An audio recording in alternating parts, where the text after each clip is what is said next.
Good morning, everybody. Welcome to August office hours, and hopefully everybody is staying cool and not melting. I'm melting, so I'm actually happy to go to work tomorrow where there's full AC. So this week, we're going to go over displays, which are basically displays, reports, however you want to call them. We just did a big 102 level training last month that really covered displays and sets. But I figured I would still do it this month on office hours just because it's a really vital part of the system that's really, really useful and helpful to everybody for all kinds of different projects. I am going to share my screen. And I want this one. So, and we're going to do the usual, I'm going to pop back and forth between the Sandbox and Fairfield's system. I can play around in the Sandbox, but Fairfield, I know what's in the system and know what results I'll get if I want to do things in a certain way. Plus, there's a couple of good examples too. And as always, please ask questions as we go if you have anything. And then, of course, at the end, we can answer any other questions or talk about anything else that's going on with folks. So start with the Sandbox just for now. So most of the time, everybody's usually got it set up. So you've got your counts at the front. This is a really easy way to get into the actual meat and potatoes of the system. So I'm just going to, displays work across all the modules, by the way. So I usually always by default kind of lean towards objects just because that's my background and I'm the object person as opposed to getting to the archives and things. But displays will work across objects, object lots, entities, collections, all of that. So everything that we're talking about is relevant to all of this. So I'm just going to click on the 759 objects that are in the Sandbox at the moment. And this will put us right into what we consider a display, like that spreadsheet view.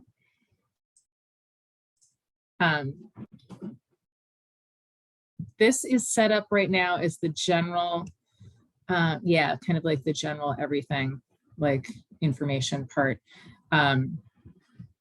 The one thing that, so you can scroll up and down, obviously, if you're on a desktop, the one thing I want to see if we can get a bar moved at the top at some point. If you want to go left to right, you do need to go down and move the bar to see the rest of your fields.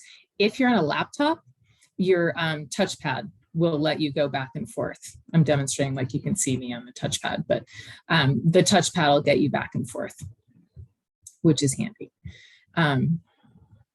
So when you come up with your display of items, you have different options. So there's this kind of traditional spreadsheet view. There's also the lightbox view where you can see images, if there's any images attached to the records. And there's also a list view that has the image, any thumbnail that's attached, plus a little blurb about something. I've not used that a ton, but it is handy every once in a while. So in order to change your display, and this is going to be the same across all the modules, is click on the little gear over at the right, and it's going to say right on it, display options. And you'll get this little box. With the sort at the top, up or down, I changed that quite a bit because the sort by relevance I find really odd and not really useful. Most of the time I'll change it to title or object ID or something. The layout is next below that. And that's where you have your list, which is what this is, the full or thumbnails. So if we click to thumbnails and you can hit this little arrow, sideways carrot over here, and it'll change it. As we're in the Sandbox, there's not a lot of images, but you see kind of the setup of what something is. Let's see if we do have something with images, because I know, just to look at one thing really quick. So side note, if you want to, and a lot of this you guys may already know at some point, but I'm just going over it again for anybody that doesn't, or if you've forgotten or something. You can also filter out your results too by using this little thing in the middle, I always think it looks like weaving, like a textile woven thing. But it's supposed to be like filters and sliding bars in between. So if you click on that, you can filter results by all these different topics here, by the title, by types, by the source, by subject headings. For this purposes of my showing you this, I'm going to go by has media, and it gives you the option of checking has media or has no media. So we're just going to go has media. And now you see everything that's got a media record next to it too. The reason just for doing that is when you have this view and you hover over the image, you can do a quick look like this, and it doesn't go into the whole record. It just pulls that image up for you so you can look at that image and see. I need to find out more about this image. It's very cool looking. And it gets you right back to that main thing without going all the way into the record and having to go back into the list. It's just kind of handy when you're looking to compare some stuff. And you can do the usual like zoom in and out and everything, of course. So, and if you want to clear, you can hit that clear all or add filters or however you want to do it. Going back to the display options. So we're going to go back. Oh, let me give you the full also. And so this is your thumbnail would be over here, and then just kind of the blurb, almost like what an information card would be, just goes down along here. And this is the vital part of all this too, is the information that's shown across all of these is going to just depend on what this display thing says over here. So right now it says registrar info. And I think that's one that I made up during training to kind of use as an example to see the different displays that are available. Right now, this is again sandbox, so it's a lot of playing around stuff. Current locations, display name fix, locations with accession numbers, photo repro, registrar info, related entities, researcher display. I did a test accession display and tools. Most of the time, your system will have come with 3 or 4 displays. Usually the researcher display is up there. There's usually a general information or something like that. And I know there was one that they used during testing for anybody migrating that had basically like all information that had been migrated over. And most of those are just like locked in. They'll just be there, but there'll be 3 or 4 that are just already there for you. Those canned displays may not have, probably won't have all the information that you need. So this is where it comes in that you can create your own display to have whatever you want. I'm going to stick with registrar info for now. Also this isn't super new, but it was added after we first started the deaccessions. You can either show or hide. So normally if you're deaccessioning something, you're still going to keep it in the system. You're not going to delete it or anything, but you're just going to mark it as deaccessioned. But you don't always want those coming up in your searches all the time. Sometimes you do. So this is really handy just to say if you want to show or hide. I'm going to hide deaccessions, although we're in the sandbox, so it doesn't really matter. And I'm going to change this back to list. So this is getting, I think I had done this as me as registrar collections manager, what information did I need to check on? I need to check related entities, credit line, who was what, the status of an object, if it was on exhibit, if it was accessioned, anything like that. Let's actually just do a different one really quick. Let's do the researcher display. So all you do is just pull that down, click on the arrow again. So all of your items here change. So this also changes the information on that full thing, full layout.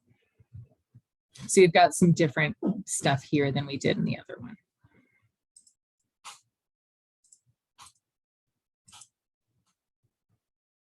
Because the displays go across all parts of the system and kind of cover a lot of things, this also is what's going to show up when you go into an object because I'm still in search. Now we're in the actual object. And this is just the individual record, so it'll be the usual, pages of information. When you go down at the very bottom to summary, this will show you a summary of the information, but it's based on the display that you have selected. So right now, this information that is showing up is based on the fields we've chosen for the researcher display. If we show the registrar info, if you just change that, actually, did it change for now? I might have done it too quick and I didn't even notice. Yeah, so you'll have your informational change here. And that's what will show is that registrar info. And when you click on the download summary as PDF, if you just want like a one sheet summary of your object, you just click on that. You can also change it again here to change to a different display, and you can format it as Word. I don't know what the object summary, why that's different, or a PDF. And I'm just going to go PDF because I don't think I have to change windows that way or change a share. So it'll come up down here. You can open it and then there's your PDF setup page to do that, to print out for whatever, to give away as information to somebody or send to somebody. I've done that quite a bit. I had somebody looking for to borrow a corset. So I did a little summary for her of the stuff that I knew she would need and sent off that specific summary.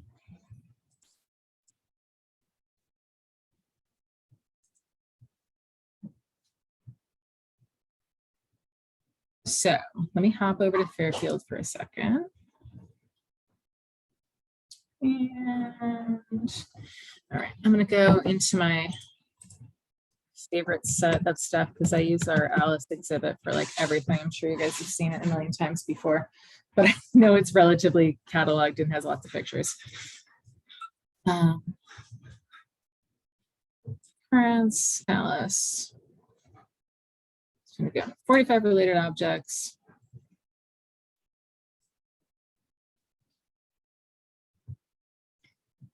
So now here, I'm going to show you some of the ones that I have in Fairfield's system. So when you create a new display for something, you can either create it so it is available to anybody on your system, or that it's only available to you. I've got several that are only available to me because as collections manager there, I was doing a lot of going through the records, looking at deaccessioned items, looking at certain things that I needed to go through and look at, that all it's going to do is, there's no reason nobody else can see it. It's just that it's going to gum up their list of choices. So if we go here with the display option, we go display, I've got that huge long list because I added a bunch of stuff in that I was working on. So we've got stuff like a deaccession review. That was something I was doing. Oh, general object report is usually the other canned report that's in there. I've got a summary full, got valuations because somebody had been looking for valuations. So I was practicing on my system to see if I could get what I needed to get up. Gift report, I've got all kinds of different things. Most of these are not available to the rest of the staff, just so they're not looking at this and like glazing over going, I don't know what's what. Oh, we've got like an NPS Pequot. We're doing a specific project right now. So that's specific things that they need to see for that project and just a certain amount of people. So I can add or take away from that. It's going to go to location confirmation list, which actually needs another name, but sort by title, that's fine. I had done a location list and didn't have the pictures of the objects. So when I went to go find them, I'm like, I don't remember what this looks like. So I did one with the thumbnails on there so I can see it too. So it's got related storage locations, the current location, where something is, if I needed to put it back, if I needed to go find it, things like that. So you can do something like this and print out a list for yourself to be able to go pull stuff for an exhibition. So when you're going into the individual record, you can print out and kind of export that PDF list. If you're here and you're still in the spreadsheet view, we've got this up here, that export tool kind of download symbol. So when you click on that, this also gives you a whole bunch of selections. Export results with mapping, I usually don't, that's not really relevant. I usually don't do anything with that. That's kind of more related to the CTDA exports. Print results as labels. I haven't had a call to do that, so I've not fussed with these yet, but it's got the standard Avery labels in there that people would use. I usually will use the download results as. You can also download media and like just download the media, which I've done as like a trial run for something, and it was super handy. It's just, we want all of the, it was something to do with our PR person. She wanted like all the media that was related to something so she could see. So I could just pull all the thumbnails or whatever version and send them to her to look through. So the download results as, this is all of your results. So you have the first two are tab delimited and comma delimited, which are much more just computer language stuff. If you're doing migration to another system or doing something like that, it'll do it that way. I don't have daily use need for that. Spreadsheet, which is just going into Excel. Word processing, just going into a Word document, and you can do a PDF checklist or a PDF with thumbnails. And that's just basically a slightly different formatted PDF. You know, with word processing, if you're doing it as a Word doc, you can download it as a Word doc and then turn it as a PDF after you manipulate some stuff around if you want. So for something like this, I will usually, because one downfall on this, and I don't understand why, is current location you cannot sort by. And I don't know if that's something you can update or not, but it doesn't sort, which is weird. Yeah, that's one that we've always identified as something that would be quite useful. I know that you hate that, Scott, and I have that continually on my brain to try to figure out what's up with that. Because everything else you can, even related storage locations, you can sort. Yeah, it's just it'd be useful for inventorying. Yep. Yeah, so you can go related. I don't know why. It's still on my list. I haven't forgotten you. So you can download export tools here. So I'm going to go into just export that as an Excel. I mean, obviously, if you have a little Excel knowledge, it helps if you're going into that. Otherwise, you know, it all depends what you need things for. It's a lot of being creative and figuring out what your end result is, like what you need, and then figuring out how to search, how to lay out your display, all of that. Bear with me for a second because I'm going to open up the Excel, but it's going to go to another screen. So I have to reshare that. So give me a second. New share.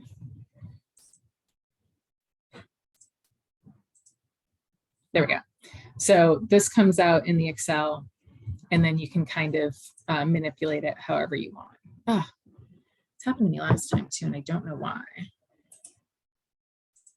Because it closed the window on me, and I haven't figured out what I've done to do that.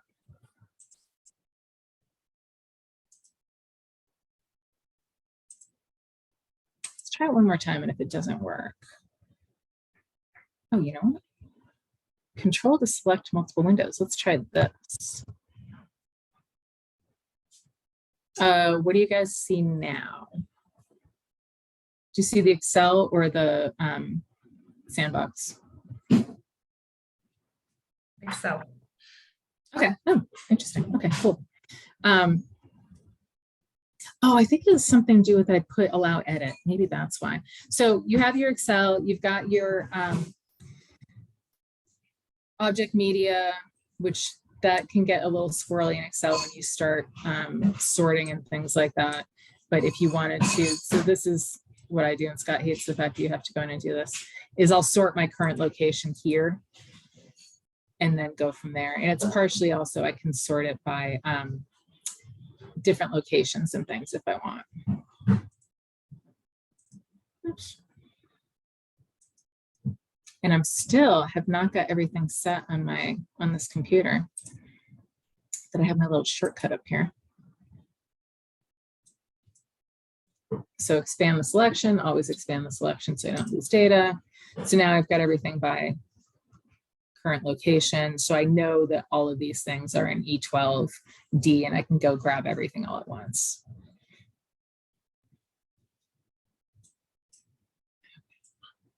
And then you can have another field. You know, if you're using this for something else, then you can just start adding stuff. If you need it for like a working project, you can add a notes field or add a, you know, just a thing that says, you know, if you're not going to be near your computer and not able to add it, you know, condition report needed, or, you know, whatever else you want to throw into your Excel to make it useful. Okay. So in theory, now you just see the sandbox sheet. So Diane, before we go too far, could you just touch base again on the export results with mapping? Is this like more data mapping, or is it like mapping, geo mapping? No, it is not geo mapping.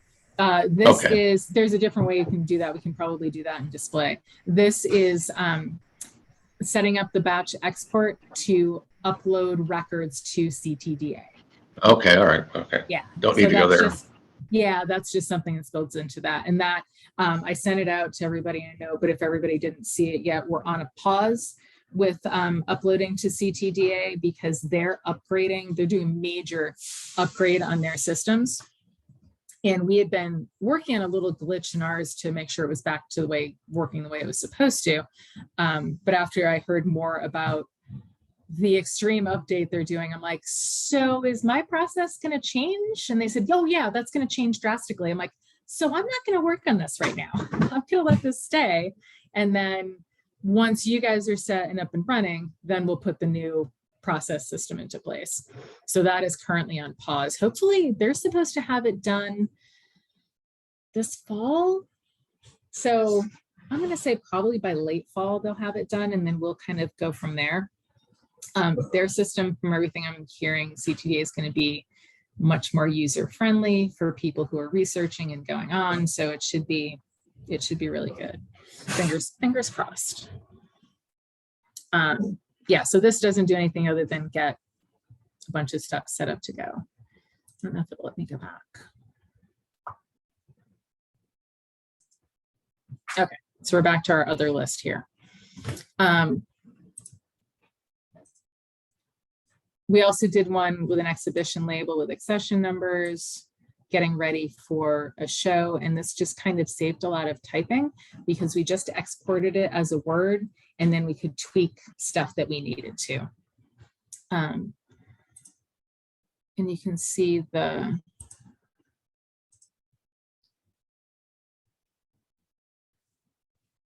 kind of draft stuff here. And you could change this around to, if you had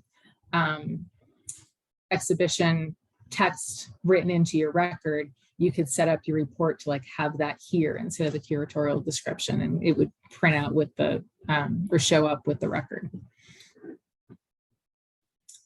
Okay. Actually, let me get a hint for a second. I do want that. I want list.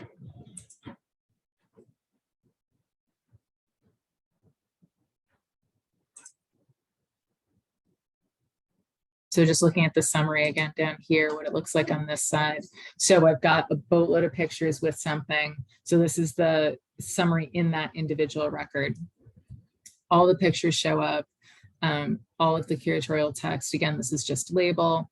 So if we want general object report, it gets all the other stuff, other identifiers, other titles, related entities, all this stuff. Provenance notes that we would want to see. Related storage locations, all of that set up however you want.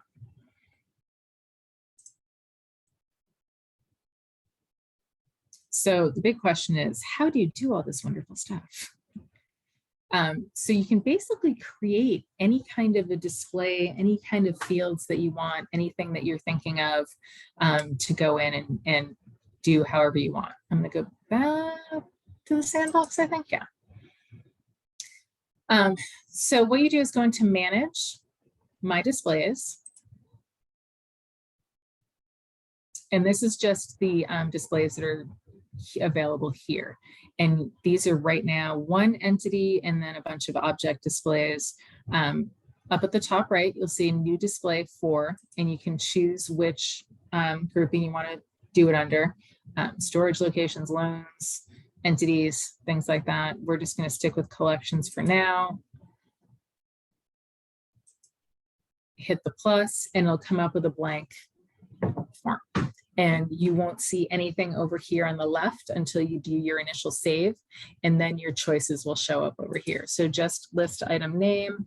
I'm going to go and do a deaccession review.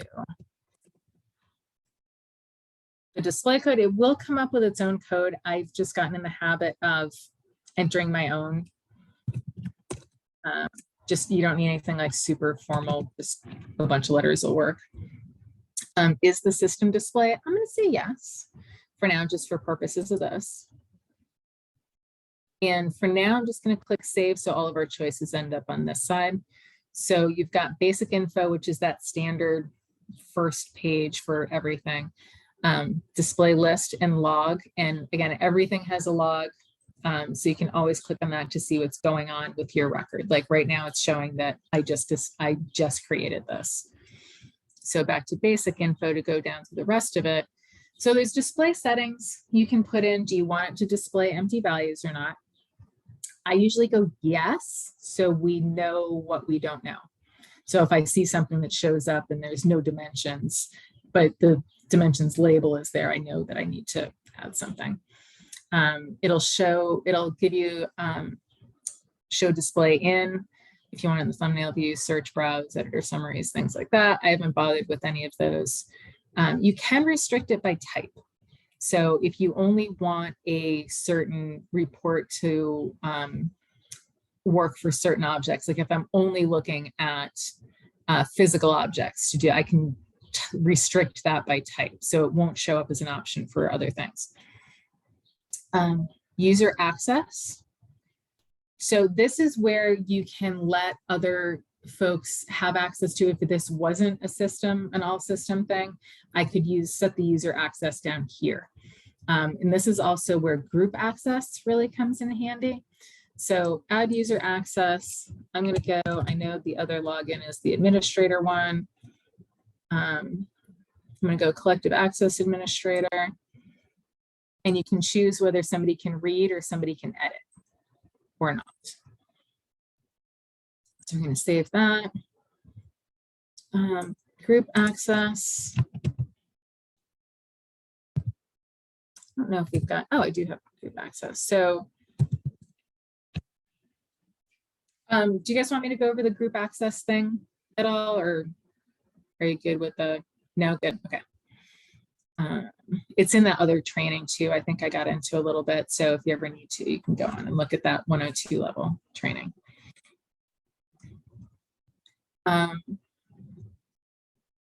we're going to save again, because otherwise it'll yell at me if I try to move away. So display list. Super straightforward. You have your left side column has available information that you can add. The right side is the information to display. So all you need to do is just highlight something and drag and drop it over to the other side. So I mean, honestly, the only, what I find, not even gonna say annoying, just tricky part is learning all the field names, because this has like all the fields that are in the system. So as you're scrolling, it's scrolling through everything.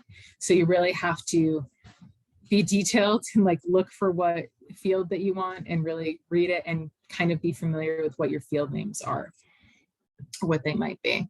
So like here, for instance, we have, we want the object ID. So it's object identifier, as opposed to one of the other ones. So we can just slide that over. What else do we want to put in there? Go back to the top and just kind of browse. And I hate that these little boxes pop up. I try to stay over on the scroll bar. So just because we're kind of doing wacky stuff, we're going to go acquisition method. I'm going to go appraisal information. It's probably not going to be any in here. Collection source, probably not. go credit line because we're going to be curious about who the donor is. Date of deaccession will also tell us if something's already been deaccessioned. And the other one I really want is condition. Let's do insurance value too, since we put the other valuation in there.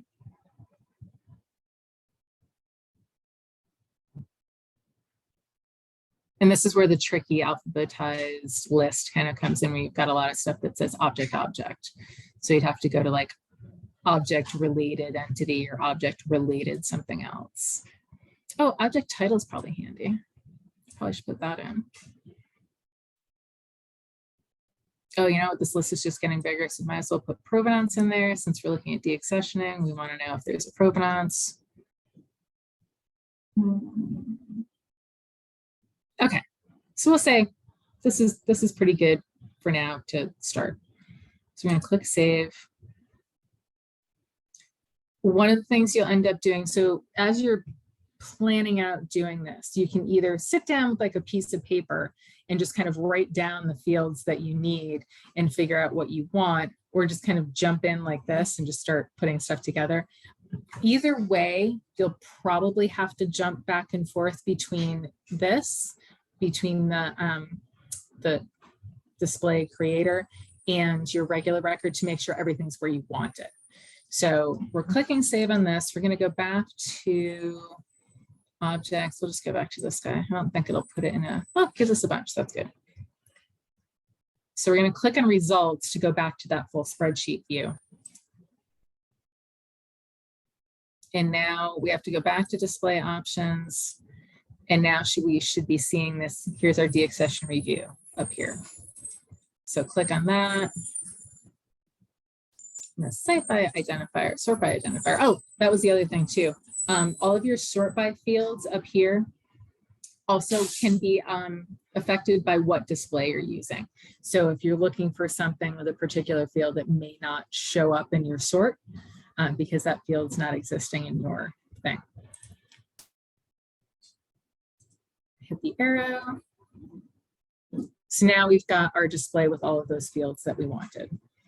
And we can go object identifier. We've got appraisal information. Apparently there was an appraisal, we just don't have the valuation. So I might need to add that field, which would be good. Not seeing a lot of credit lines because we're in the sandbox. Do have some provenance information, which is good, and some titles. So that's interesting to look at. So as you're going, you go, you know what, actually, it'd be really useful to have the object title back over here where I can see it and makes more sense rather than this acquisition method right here. So just go back to manage my displays. Now you've got your list of all the ones that are in there, including the newly created deaccession review. So click on the little paper for the edit and it goes back in here. Oops, go back to display list. So actually we want our title up at the top. So all you have to do to put it in a different order is just drag that field up and down to the order that you want it. So we're going to put title here, credit line. I'm going to go provenance right after that. Then we're going to get into the values and put date of deaccession at the end. Acquisition method, appraisal information, insurance value. You know what else I saw before at the end was object valuation. So I'm going to put this in. And I'm also going to put in object valuation notes. So I'm going to put that ahead of insurance value because insurance value and valuation are two separate fields. So I'm going to click save again.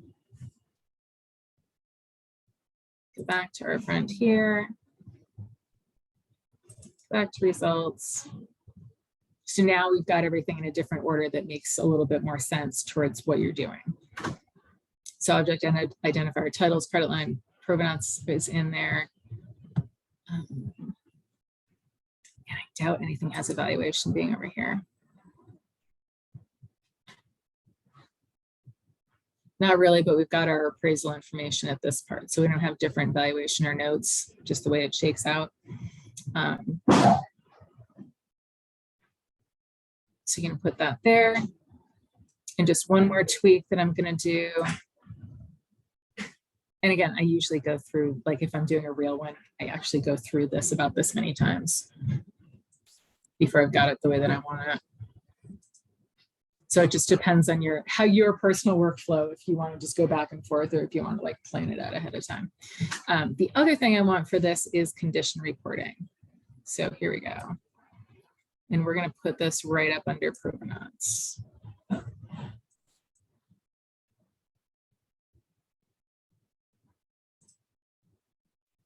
So back to this. Okay, now we've got condition reporting, so you can just kind of skim down. When did it come in? When's the condition report? Is it good, bad, otherwise? Is there a more lengthy report? Let me pop to Fairfield and just, I know I've got a condition report in here or a deaccession review in here.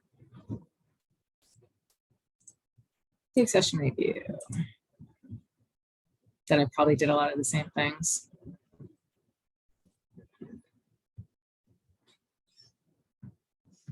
Currently dates, curatorial. So I've got deaccession notes, condition reporting, if it's deaccessioned, any extra notes, and the notes field, provenance, inscription, object status, all of this stuff here.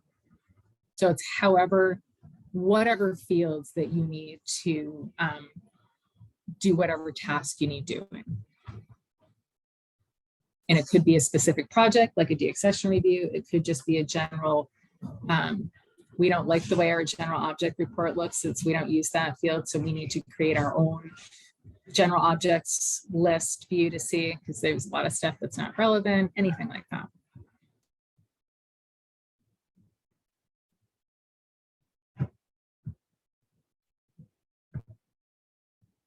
That's my other. I always hate scrolling up down. I feel like I'm making everybody dizzy. Let's see if I have any condition reports on these things.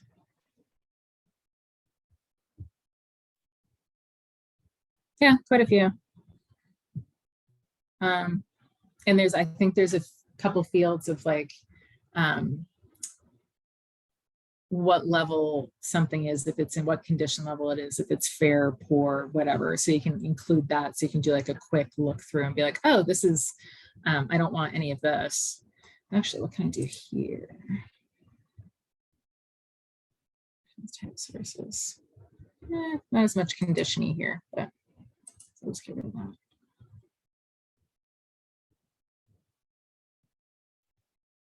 So you can flag things with notes about this is in poor condition, tarnished, plating worn, all kinds of stuff like that.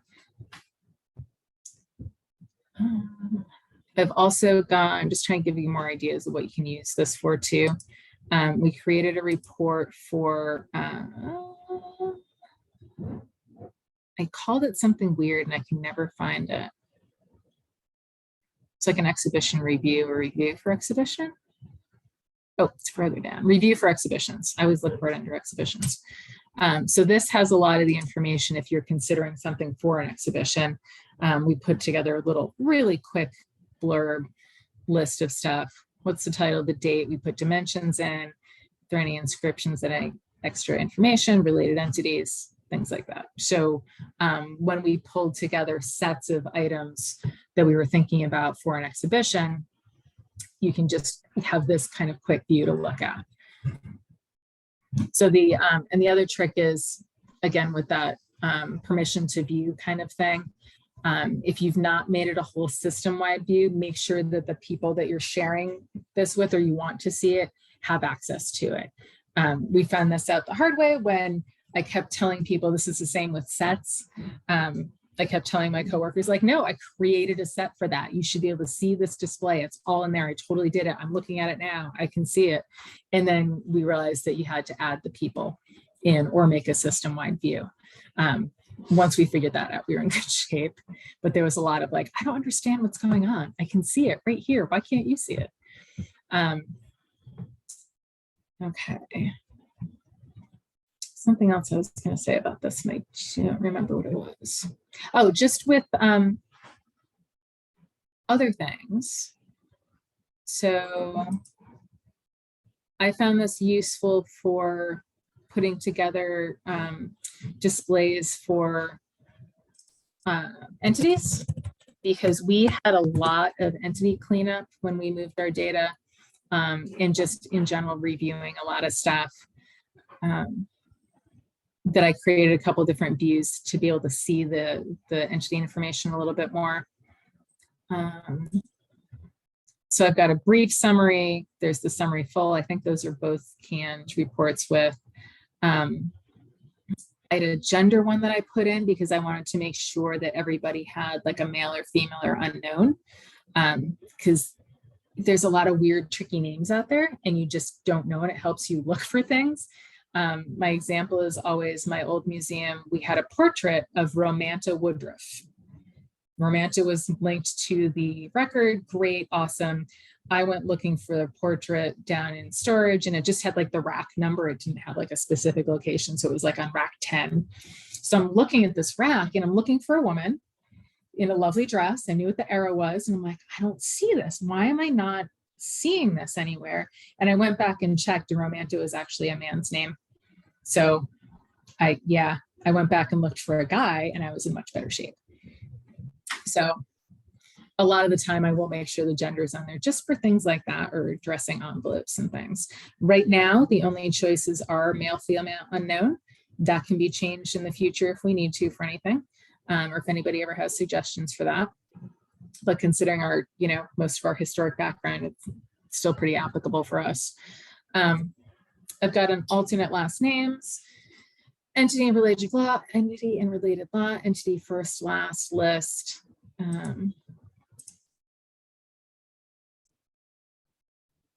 That just gives their name and their life dates and their alternate names, so you can see who's where. One thing we started to do, I don't know if it was in the other page, I don't know if it's here.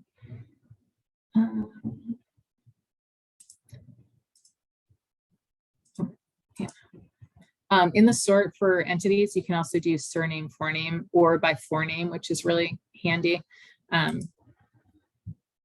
just to be able to compare people. And one of the things we started doing, because we have a lot of people that have the same names, named after great-grandpa and great-great-grandpa and all that. This is just like a side note. We started to put the birth year next to them sometimes. Say we had a couple Robert Andersons, we started putting Robert Anderson and then in parentheses 1789. So we can look at a glance without having to go into the full record and see who is who. And like, we still have cleanup stuff. I've got Mrs. Nils Anderson Jr. and Mrs. Nils Anderson. I don't know if that's the same person or not. Right now, they're not. I don't know. It's part of just leftover data from our system. But this gives you a way to kind of scroll through and look. And it really definitely did on the sandbox, where you could see where there's not, because all of that sandbox data is not cleaned up yet. And you can see we had stuff, and you can still see stuff. This is also good to check if you've got a lot of interns or volunteers entering data that may enter it in a weird way and not know how to do the entity part fully yet. So I've got Mr. Clifford S. Banks and Clifford S. Banks. It's the same guy. We just had somebody put Mr. in the old system. So that still needs to get cleaned up, but it's a good way of flagging it. But then you can put however you need to for your, I don't even know what this one is, for a test entity list. Oh, whether they're an organization or an individual, life dates, things like that. Anybody have any questions on displays? Diane, I'm going to ask a lazy question because I probably could just go in and play around with it. But are you familiar with the way to have an object label where a display would have the geotagging information, address, location included as part of an object display? Just if you add that field, just add that field in. Yep. I'll just have to look to see if it's on the list of things, but that's why it's a Yeah, lazy question. I think I saw georeference in there, so I don't know if that's the one that you're looking for. But Yeah, we're just kind of, we're trying to, yeah, we just want to pull together, that's really what we use for things that are outdoors. Mhm. And so we wanted to get a list of, things that are in parks and stuff. Right. Yeah. And a map, because some things, because the reference is right there, so it should Okay. play with it and see Yeah, how okay. it lists it. Okay. Yeah, because it's sitting in the middle of a park, it's better to kind of know about where in the park it is, as opposed to Right. the address may not be very helpful. Right. Okay, we'll play around with it. Yeah, check and see. Actually, let me look at one thing. I'm in Sandbox, right? Yeah. One thing to check too is I know somebody had been looking for Stephanie was actually Kefi, I think, was looking over an email. Kefi was looking for something about how to limit by a type or something. So she just needed like creator for stuff versus any related entity. So a lot of the time, if you go in a little bit further and hit this little I button, it'll give you more stuff that it's in there. This one doesn't.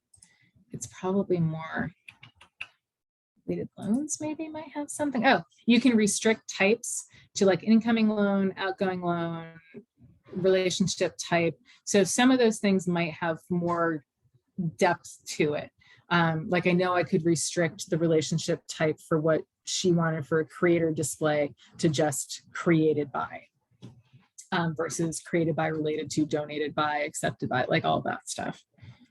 So if you need it to be kind of a little bit more specific, you can do that. Just seeing if there's another good one in here. Yeah, it's definitely play around with it a little bit more. I think I stumbled on that by accident one day and she asked me the question. I was like, I don't think you can do that. I'm like, no, wait, you can do that. I did it ages ago. Display list. Yeah, so Scott, let me know how you work out with how you make out with the geo tagging and see how it comes up. I would imagine it just comes in lists, like either the coordinates or whatever you have in there. It'd be nice if it had the little, because I went in and I don't have that many things, but we went in and kind of put a little pin on the Google map of where in the park these things are. Because some of it's not intuitive because the park's pretty big. So right. I'll see I'll see if it had a little map with a pin. That would be awesome. I'll play around with it. Oh, it does do. Yeah, you can do that. Hold on. I don't know. I guess more of it. Will the display will just show up as in the thumbnail like the image of it. So I'll play with it. I'll let you know. Yeah, I can give you one example where I know we've got a bunch of geographic locations. Another thing, I can't remember what I called it. Oh, National Park Service. Okay.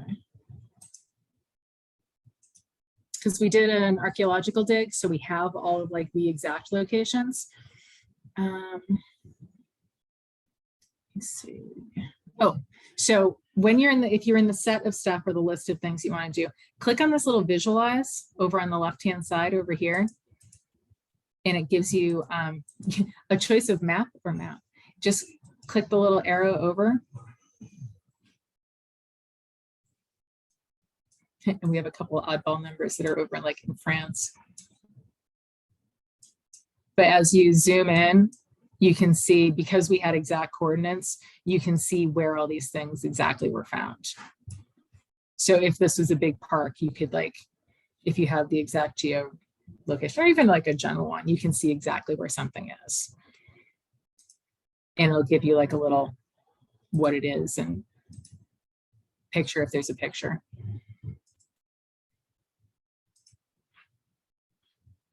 And I would imagine, this is just imagining and making this up, if you just do like a print screen, like if you wanted to like bring it with you, I think you can probably just do like a print screen from this and it'll print out that. But yeah, let me know how you make out with like playing with it and seeing. Okay. And one other thing, if you've got a display that you kind of like, but it's missing a couple things. Can you copy an display and then just edit the new one, give it a new name and Not take that I out know what you of. don't want? Oh, okay. Yeah, not that I know of. Because I would love to do that with access roles too.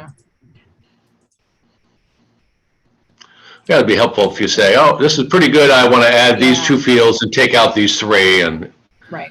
kind of gives you a starting point. Right. Rather than having to start from scratch. I mean, it's not that hard, just sliding stuff back and forth, but I totally know what you mean.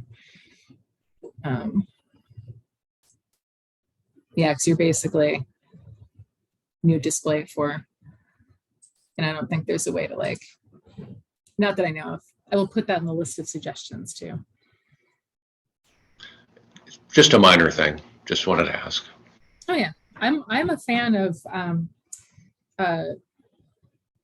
less work the better. Work smarter, not harder. If you can just hit a copy, you're in good shape. Okay. Anybody else? Any questions? Any questions on anything else while we're here?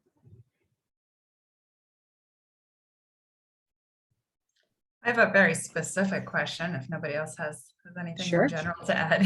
And I may have asked this over email already. In creating a display, is there any way to limit the object media representations to things that have been toggled to make available to public?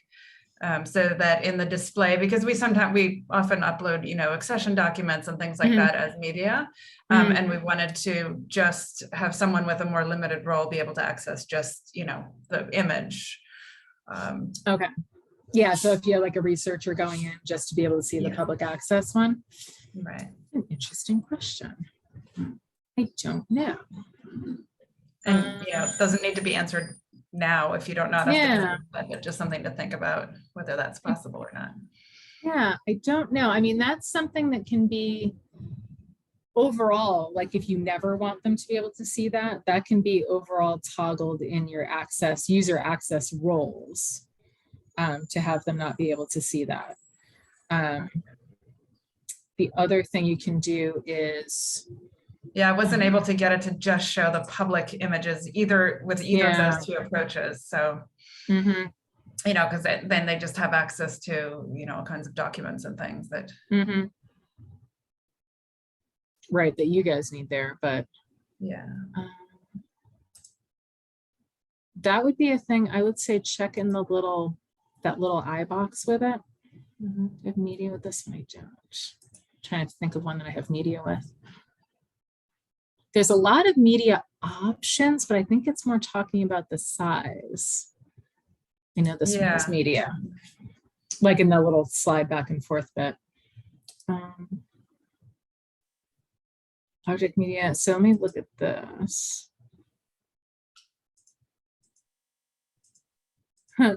Close, but it's got to include non-primary media. So if you had like something marked as like the primary image to show, and you only needed them to see that one image, I think if you said include non-primary media, if you clicked yes or no on this, that might do it, but play with it and see. I'll play with that, Yeah. URL, that's interesting. Yeah, because the only other option, because I know there's a lot of like layers to the media stuff that I've not even fully thought of yet. At some point, we are going to be doing a big overall training with the guys from Whirligig. We're hoping to do at least an in-person and a virtual. So questions like that, and Scott, like your sorting and stuff like that, definitely come to that training and have those questions for them, because they will definitely know one way or another. And we'll be able to say, oh, we can totally do that. Here, let me fix it, or whatever. So this is all identifier, representation, types, medium, original page. Yeah, I'll look, and if I find something, I'll let you know. Thank you. And I'll play around with it too and let you know if I stumble across anything. Yeah. Because the only other thing I would think is see if you can do and I don't know if you can filter it down that far with the filters and put like has media, but I don't think there's a way to go down to like public access, just media. But yeah, take a look and let me know. And remember that question for when we have big training with them. Anybody else got anything? Everybody else is doing wonderfully and working away madly and getting all your records in. And sneak peek for you guys, our update to our public portal will be starting very soon, like very, very, very soon, like within the next couple weeks. So after the years and years of talking about upgrading the portal, it's starting. So also get in your suggestions and hopes and dreams and stuff for that too. And I'll add them in. Okay. So, and next month is what, Diane? I don't know. I haven't decided yet. Oh, you haven't? I thought you had it in a thing. I'll look here. Exhibitions. Exhibitions. I don't know if you're still planning to do that. Okay, good. I did decide. I think it's after that becomes a big blank, because I was partially waiting to see what came up with. We're doing an archives project as part of the grant that we're redoing the website with. So I was kind of partially waiting to see what questions came up with that, to see if I needed to do something along those lines. And we're going to be doing an archives training and project that there's going to be groups that can apply for help with archives, where there's going to be a whole series of webinars and things, but the series of webinars anybody can come to. So if anybody needs any archives help, they can come to that as well. So I was partially waiting on that to see, but I'm still taking suggestions. If you want me to cover something for office hours, please let me know and I will add it in. I've been kind of cribbing off of my counterpart out in Minnesota, because I stole this idea from her. And so I've been looking at a list of what she's covering too. So every once in a while I use her topics because she's like a year ahead of me. I'm like, she's got to be running out of stuff. Let me look and see what she's doing. Okay. All right. So if everybody's good. Thanks, Diane. Thank you all for coming. Hopefully that was helpful. Yeah. Always good.